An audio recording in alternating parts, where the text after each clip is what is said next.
in this area. Unfortunately, for a variety of reasons, this cause could not be enhanced, and we all know the reasons. Suffice it to say that we'll have to provide not only at Gawada, but in the entire length and breadth of Balochistan. Not only that, entire Pakistan,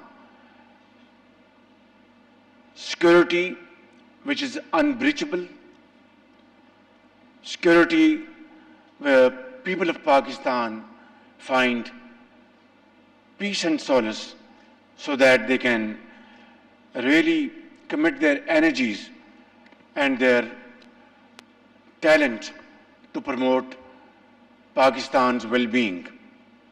In that, we have had various meetings in the recent past of Apex Committee and at various levels, and it is a iron resolve of the government of Pakistan, along with armed forces and all law enforcing agencies, to fight this menace of terrorism with full commitment. As I speak, almost on a daily basis, our officers, our Jawans, they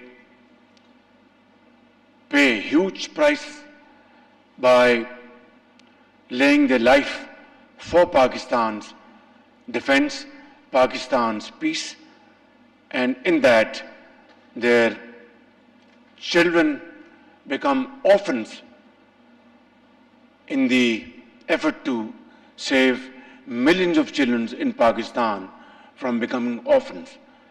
And this is, I think, our greatest example, unmatched in contemporary history, where huge sacrifices have been given by Pakistani soldiers, officers, ordinary citizens, doctors, engineers, mothers and children.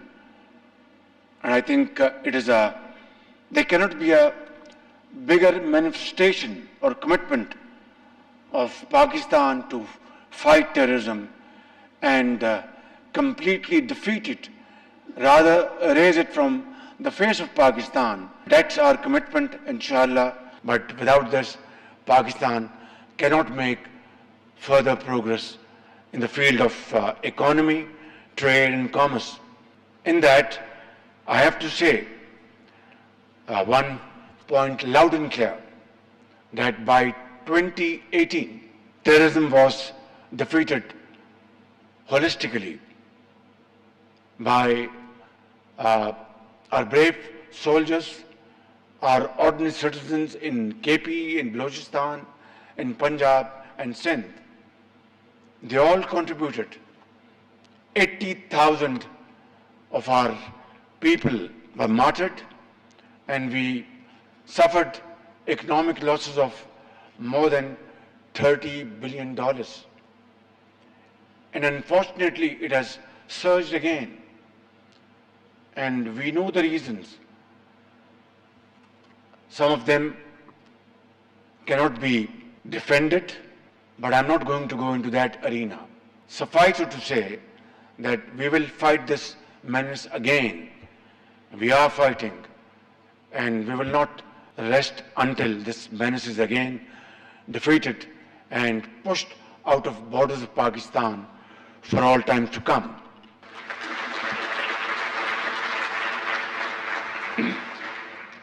Coming back to today's subject of discussion, I think today we have to discuss what has gone wrong with Pakistan Shipping Corporation.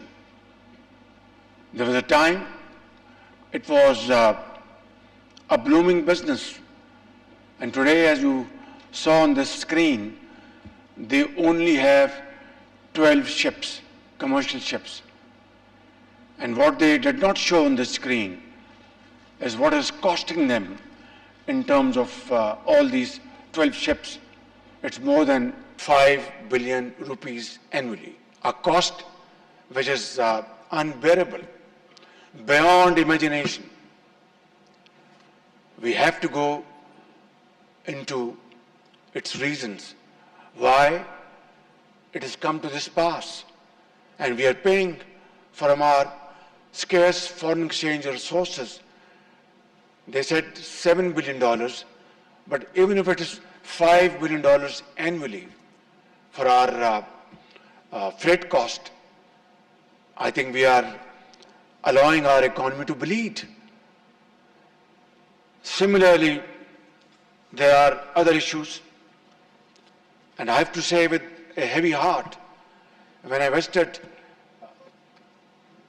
Karachi Port Trust this year in the month of July, when it was very humid. In Karachi, it's always humid in July. I had a lengthy session with the chairman, Karachi Port Trust, and his officials. The first slide they showed to me was how to develop a piece of land near Karachi Port and convert into real estate and earn billions of rupees from this endeavor. My question was, are we focusing on Karachi Port Trust, or we are into the business of development of real estate? I think that is a question, a thorny question we have to ask ourselves and have a serious and sincere self-introspection. That is it the job of Karachi Port Trust to develop real estate or expand their shipping business, provide better facilities to importers, to exporters, have most modern facilities over there, technology, where without waste of time, goods are shipped outside Pakistan and imports are handled very efficiently. Today, if you see some of the ports in the neighborhood, they are world-class ports around the globe. Pakistan has been blessed by Allah Almighty with brilliant minds sitting here in this room and outside this room, spread all over Pakistan. Bankers, entrepreneurs, doctors, engineers, and whatnot. Everything is available in this country. Allah Almighty, through His infinite mercy, has rewarded Pakistan with infinite natural resources. They run into trillions of dollars. And yet, today, we are hugely undermined by huge borrowings, loans, costly loans. You must have seen on the screens yesterday that Saudi Arabia, which is a very dear friend of Pakistan, a brotherly country, has again renewed $3 billion loan for another 1 year. Is this the way we have to really live our life and teach and give a lesson to our posterity, or change the course? 12 ships, we are spending 5 billion rupees. And on the other hand, we are borrowing loans from brotherly countries, friendly countries, day in and day out. That's not the way. We have to discard this course. Millions of people laid their life. Millions left their homes in India with this hope in their eyes that Pakistan will be a country where hard work, untiring efforts, and merit will be the order of the day.